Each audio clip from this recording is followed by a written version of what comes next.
جس کا نام الصبور ہے یعنی صبر دینے والا، پھر وہ کیسے تمہیں تڑپتا ہوا چھوڑ سکتا ہے؟ وہ جس کا نام السلیم ہے یعنی جاننے والا، پھر وہ کیسے تمہارے دل کی کیفیت سے بے خبر ہو سکتا ہے؟ وہ جس کا نام الرافع ہے یعنی بلند کرنے والا، پھر وہ کیسے تمہیں گرنے دے سکتا ہے؟ وہ جس کا نام القادر ہے یعنی قدرت والا، پھر اس کے لیے تمہارے ہر خواب کو حقیقت میں بدلنا بھلا کیا مشکل ہے؟ وہ جس کا نام القریب ہے تو وہ کیسے تمہاری سسکیوں سے بے خبر ہو سکتا ہے؟ وہ جس کا نام الودود ہو یعنی محبت کرنے والا، پھر وہ کیسے تمہاری کہانی کو ادھورا رہنے دے سکتا ہے؟ وہ تو انصاف کرنے والا ہے، پھر کیسے تمہارے ساتھ نا انصافی ہونے دے سکتا ہے؟ جس کا نام الحفیظ ہو یعنی محافظ، پھر وہ کیسے تمہیں ایسی چیزوں کے حوالے کر سکتا ہے جس سے تمہیں تکلیف ملے؟ ایسا نہیں ہے کہ وہ تمہاری دعاؤں کا جواب نہیں دیتا، وہ تمہیں خالی ہاتھ نامراد نہیں لوٹاتا، بس اسی سے مانگو، اس سے مانگ کر کبھی کوئی خالی ہاتھ واپس نہیں لوٹتا۔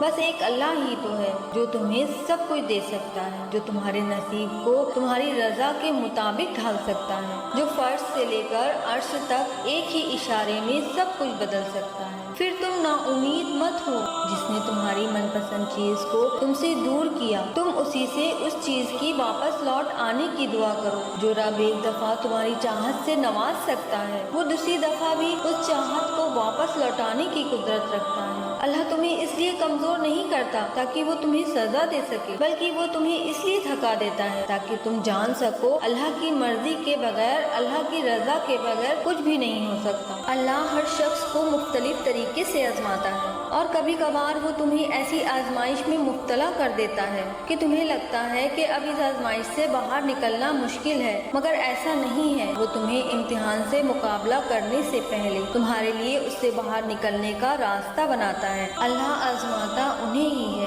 جن سے وہ محبت کرتا ہے۔ وہ تمہاری نظر میں ناممکن چیزیں اس لیے بنا دیتا ہے تاکہ تم اس سے دعائیں کرو، اور وہ التجائیں کبھی خالی نہیں لوٹا۔